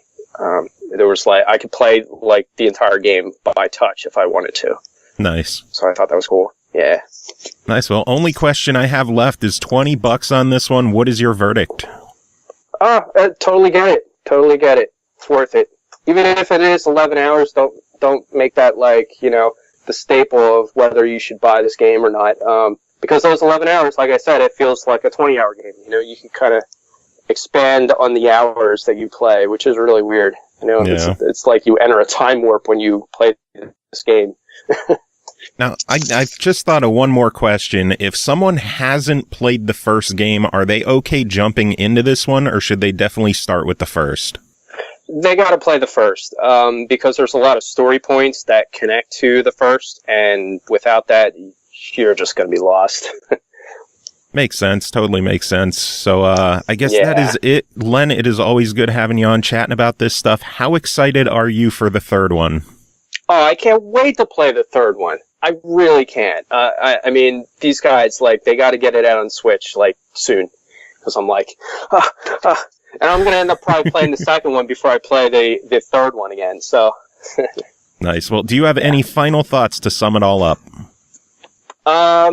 No, I just really love the Banner Saga. I can't wait. I can't wait to play the third one. I can't wait to complete my saga here, All right, moving on. Next game to talk about is called Might and Magic Elemental Guardians. It released May 31st by Ubisoft Entertainment on iOS and Android as a free-to-play game with in-app purchases. Enter the world of Might and Magic Elemental Guardians, a fast-paced strategy RPG based on the medieval fantasy realm of Might and Magic. Journey through the enchanted lands, collecting fierce and fantastic elemental creatures, and evolve a team of mighty warriors to summon to battle on the path to victory. It is a mobile game, so Jacob Garner, you are here. How are you doing? I'm doing okay. How about yourself? Doing all right. It's middle of E3 week. Things are hectic. Things are crazy. So I'm looking forward to next episode, but I got to deal with you now. Yeah, so I'm as good as I can be. That's fair. I mean, like I'm still excited about Crackdown 3, and I'm holding out on Anthem. Like, I mean, it's BioWare, so like I'm kind of like excited about it, but at the same time, I'm still sore over Mass Effect Andromeda. Yeah. Well, they didn't. So, it was a different studio that made Andromeda. I know, but the pain is still there. I still don't know what happened to the Quarian ship. That's what I'm just telling myself the whole time. The pain is still there. Just talking to you. You're a dick. So anyway, Might and Magic Elemental Guardians. You should tell us about this game. So, Might and Magic Elemental Guardians, it's pretty much as you just described, which, by the way, like you just said that at like a speed of light. So what it is that you're collecting all these different creatures, and then you have to use them strategically in all these little battles, and you go through all these different worlds and like lands, I guess they would be. And, like some of the enemies you face against, like with your little, I think they call them creatures, or monsters, which it's kind of weird because some of them are obviously like human things, like knights and like ninja assassin looking people, but then other ones are like little pets, but they still call them everything creatures, which I find kind of weird. But yeah, I'm not going to disagree on that one, but but they call it a fast-paced strategy RPG, which, I mean, it's correct. I mean, but the thing is that, like, this game type is not exactly new. I've already been playing this for years with EA's Star Wars Galaxy of Heroes, and then WB Interactive released a DC Universe related one like last year, I think. I don't know. I quit it like 3 months in. So it's not like this format's exactly new. But the thing is that it's a much prettier, and there definitely seems to be much more variety with like the different creatures that you can collect. The battle animations are totally solid. I was really impressed by that, along with the level designs for the different battles and worlds and stuff like that. Mm-hmm. So, like, if you like that kind of game, but you've also gotten kind of bored with it, because I'll be honest, both the Star Wars and the DC Universe thing, it's almost like an old school, like, turn-based RPG, and like the animations are not that exciting to look at. This thing, like, the camera like weaves in and out of, like, your like little creature running up and pouncing on the enemy and stuff like that. It looks really nice. And like, if you've played this kind of game before, everything's intuitive. Your character has 2 to 3 different attacks. Some enemies you're going to be strong against, other ones you're going to be weak against, and so you have to figure out ahead of time, like, oh, should I, enter in this kind of creature? And then, of course, you can level up your creatures, so then they gain new abilities, and some of them they like evolve into like stronger versions of themselves. Mm-hmm. So it kind of takes like a Pokemon, like, I don't want to call it Pokemon, but it kind of is. I don't know. Like, none of my creatures are strong enough to have reached that area yet. But like, 'cause the other thing is that, like, you are awarded a new creature almost every single day, whether you wanted it or not. So, like, pretty quickly you're going to have a menagerie of all these different creatures that you can look at. And then on top of it, if you pre-registered for this game through Ubisoft's website and all that kind of stuff, which it turns out when you had come to me with this game, I had already pre-registered for it like 6 months ago. I totally forgot about it. Nice. Yeah. And so, like, when I started up, it's like, you will get your pre-register creature. And I'm like, oh, that's fun? So Apple users got this thing called Infinite Loop, which is what I have. Infinite Loop totally sucks. There's nothing good about this creature. Android users got this creature that looks like the Android mascot. I have no idea how it plays. I'm hoping Android users have better luck than iOS users. But other than that, like, it's a freemium game. I mean, like, yeah, you can make it through with, doing all your stuff per day. Like, you get your energy allotment, and, you can only do so many fights per day and all that other kind of stuff. And of course, if you want to, you can buy crystal shards, you can buy energy, you can buy all the different stuff, and get ahead in the game. But, if you play these kind of games wisely, you can spend almost no money on them. Yeah. So is this one worth downloading and checking out? Yeah, I would definitely recommend checking it out. Like, as I said before, if you found this genre kind of stale before, I definitely invite you to, like, jump back in with Might and Magic Elemental Guardians. If you're new to it, the game does hold you by the hand from the start. So even though, like, you're totally getting your ass kicked at the beginning, like, it's like, oh, come on, guy, you can do this. Like, like, you will not die during your first fight. Like, no matter how badly you're messing up. But the game does guide you, and it will take the time to explain everything to you. So whether you're new or whether you're experienced, I definitely recommend checking it out. It's a really impressive game to look at on mobile. The graphics are definitely top notch for this genre. Nice, sounds good. You do have one more game to talk about. That is called FEIST. It released May 30th on iOS and Android by Finji and Last Chance Media as a free-to-play beginning. There's also a full game unlock with 7 additional levels available for only $3.99. FEIST allows the story of a fragile little fur creature in its desperate attempt to rescue its mate from the clutches of a pack of malicious predators. The journey to the heart of a mysterious fur soon becomes a savage and merciless fight for survival, as everything in this mesmerizing but deadly environment wants to eat you. Jacob, what is this one? Oh, well, that's news about that story, because the game doesn't actually, like, tell you what's going on. Oh, well, that helps a little.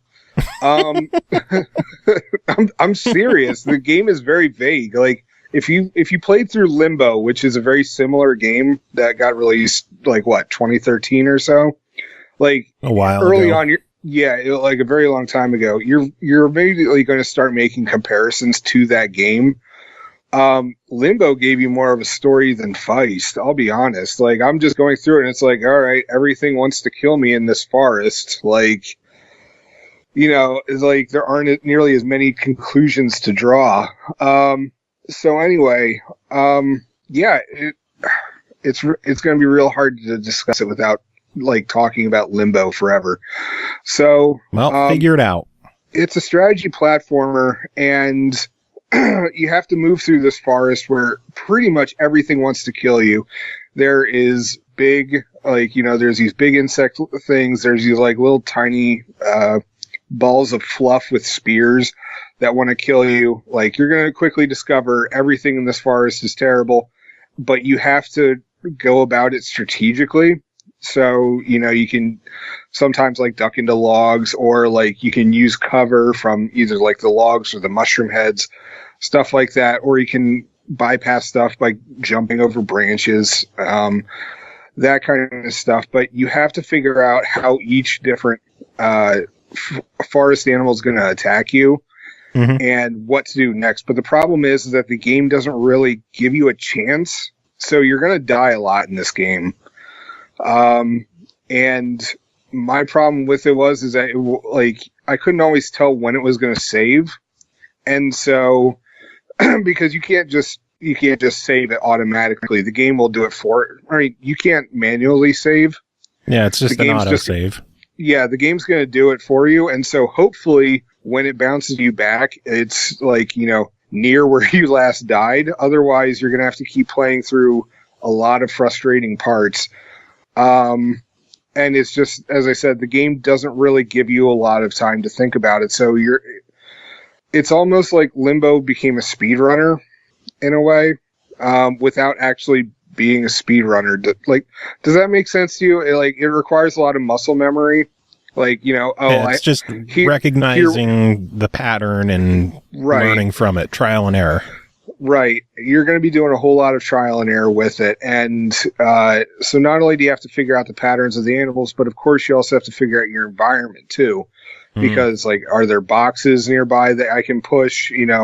Other times, there's going to be a time where you're actually going to use an enemy against another enemy. But of course you can't do it until you push that box or you throw that pine cone, and the game doesn't take the time. The game does not hold your hand at all. When you first start, you're given 2 controls, left and right, and you're just tossed into the world pretty much. And then eventually it introduces the jump, and then you have to figure out, this thing that's hanging up above my head, this spider-like thing, this thing's bad. I have to avoid it, and then it just it goes downhill from there in terms of your character's wonderful life. It's the controls aren't bad, but the thing is that it definitely, if you've got sausage fingers like Joe and myself, then you're going to have some problems with the jump buttons. Definitely. I forgot to check the game out on the Game Vice. You son of a bitch. I know. It's the whole purpose that we got you that fucking thing for review, is to use it on games like this. I could do an update if you'd like. I should make you do it right now, but then you'd have to end the call. Well, we could edit her back in later. Nah, I'm too lazy. Okay. So I forgot to check the Game Vice to see whether that would work with it or not. So something like a Game Vice would definitely help with this game, but you know what? Fuck it. Try it right now. Hang up, try it, and come back. All right. Okay. Give me a moment.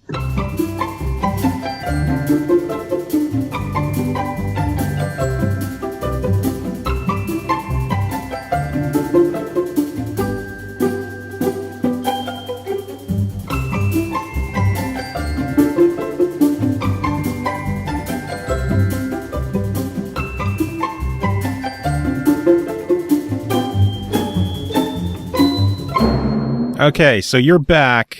Does it work with the Game Vice? It does work with the Game Vice, and holy crap, it's a lot better. You stupid asshole. Sorry. But on the plus side, it also reminded me of something I forgot to bring up during, when I was talking about the game. One of the things I'm kind of about. It does, you can take multiple hits from enemies during this game, but there's no life gauge that you're given, and so it seems like some enemies, when you get hit by them, it hurts more than other enemies, and so you have no idea how much you're actually how much damage you're actually taking, and how much you can actually still take before you straight up die in the game. So that adds another level of frustration to the game. On the plus side, the visuals and the music are beautiful. So if you were looking for something like Limbo, for the iOS, FEIST is an excellent option. Okay, so the 2 questions I have. Number 1, is it worth downloading the free version with the, totally. I guess the beginning? And then is it worth the $4 for the extra levels for the full game? Well, downloading the demos, it's going to tell you, if you play it, you're going to know whether you like that kind of game or not. Personally, I thought the $4 was definitely worth it. But I do like the fact that there is a demo to it, which you don't always see very much anymore. So definitely try it before you buy it, and if you like it, $4, great. That's a great price for it. Cool, sounds good. Jacob, it is always tolerable having you on chat about this stuff. I'm glad I could bring even more misery to your life. You're so good at it. And to the listeners, I think that there's there's probably always like a 20-minute period where the listeners just like skip right over something in the podcast. I would like to think that I'm that part. You are the skippable 20 minutes. I bring something to the table. Not really. Jacob, do you have any final thoughts to wrap it up? Not really, other than I'm excited I won a Tomb Raider poster. And? The local Cheapsies Theater, they started giving away their posters up on Facebook. I won Tomb Raider. All right, final game to talk about tonight is called Robothorium, roguelike RPG, developed by Goblinz Studio, published by Goblinz Studio and WhipserGames, released June 7th on Steam Early Access for $14.99. Robothorium is a futuristic turn-based roguelike RPG where all your choices will have a direct impact on your revolution against humankind. Gather your team of robots, choose your allies, and lead your troops to the next robot's age. Checking this one out, Ian Griffin, how are you doing? Hey, I'm not doing too bad. And yourself? Yeah, I'm alive. Kicking. Feel better than I did last episode, that's for sure. Awesome sauce. I'm alive. Yay, everything is awesome. Almost, maybe, kind of. But Close we're in the middle of E3, so fucking whatever. Let's just get through this shit. There's more important things to take care of. I know, right? So what is Robothorium? So Robothorium, as you said, is pretty much a roguelite with very heavy tactical combat. And are you? Oh, sorry, I thought I cut you off. Nope. Yeah, and basically the premise behind the story is you are an awakened AI. I guess you could say you're sort of like a benevolent fledgling Skynet.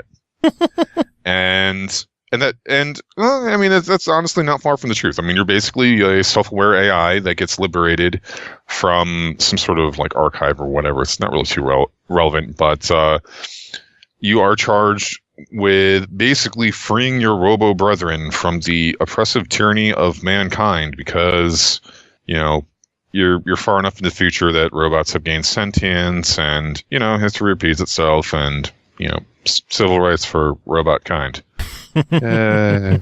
Despite the fact that most of the robots you consort with and order around are walking death machines. But, that's beside the point. Yeah. And of course, humans are assholes.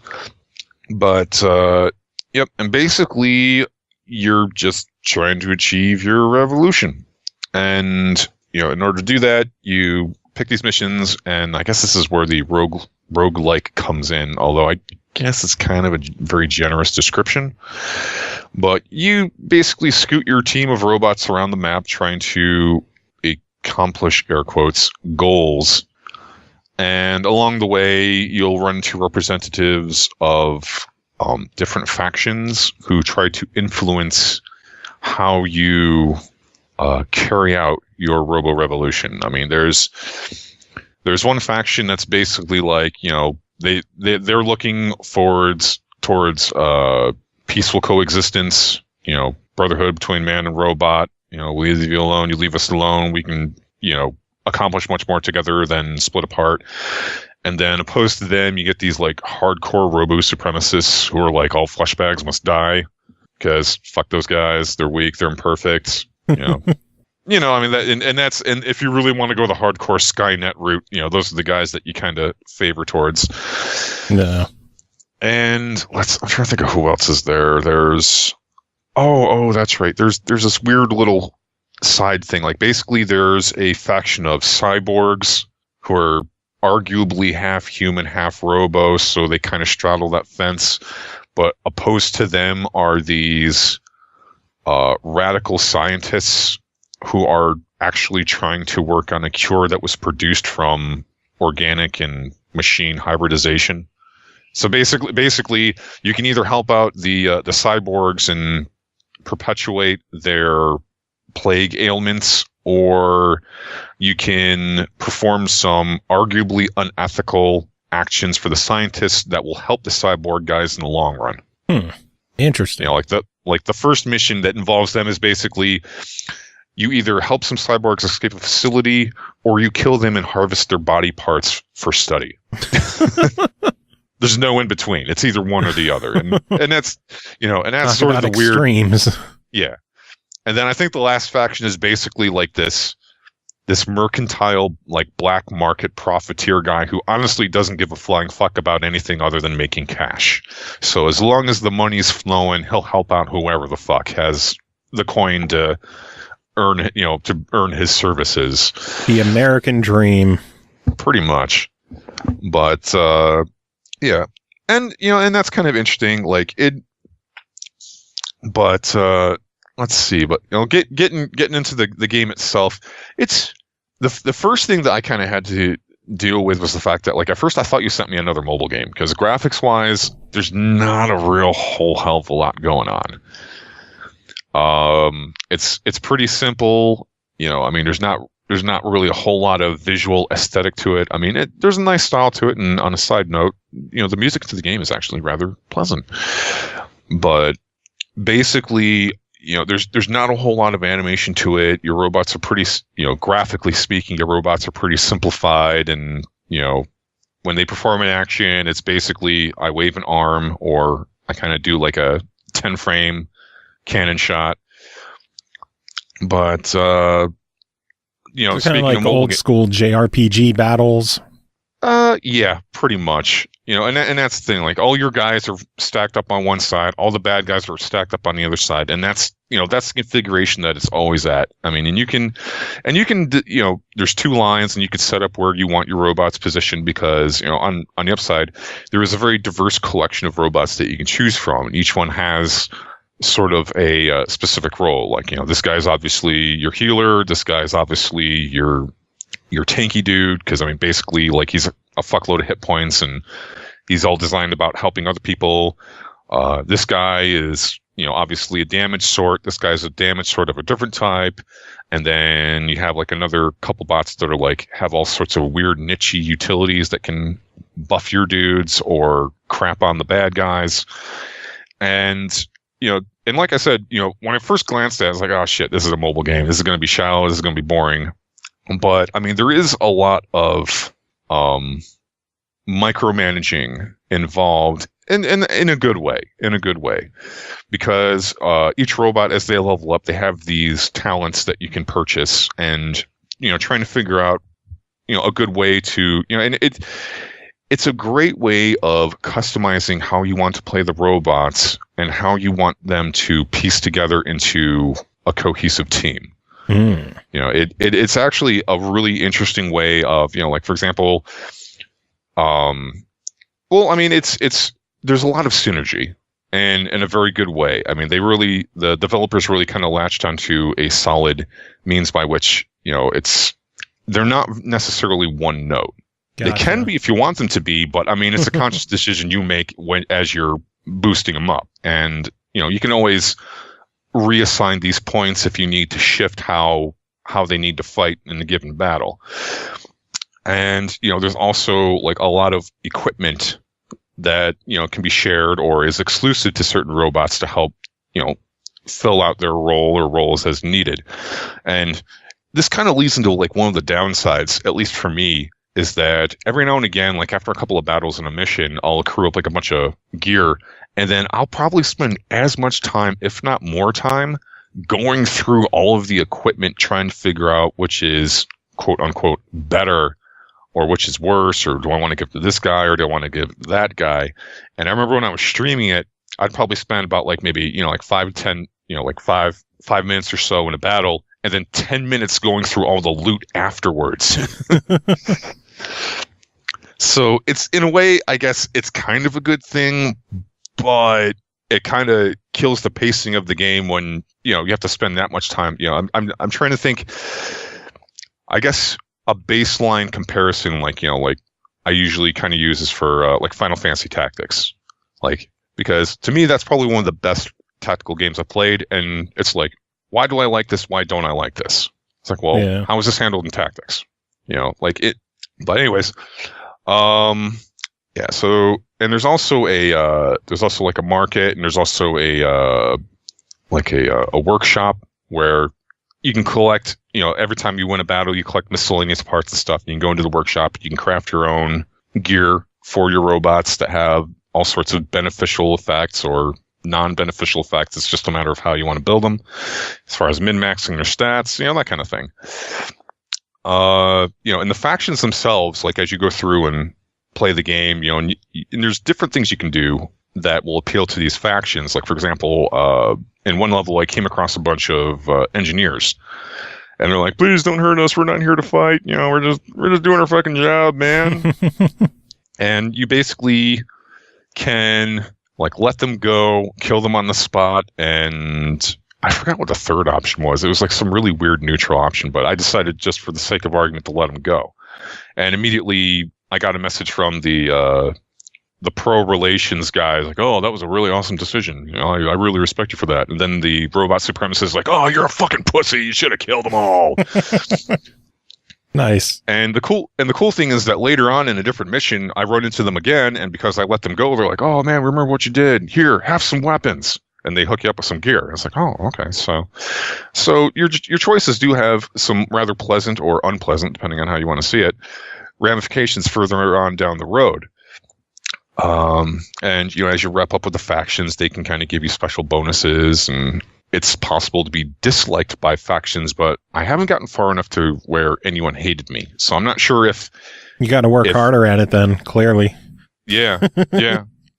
But, moving on, one thing that is rather interesting that I think is kind of a very cool option is that there's actually a PvP mode where basically you can take your bots as you've played them in the game and you could challenge other players' teams. Oh, cool.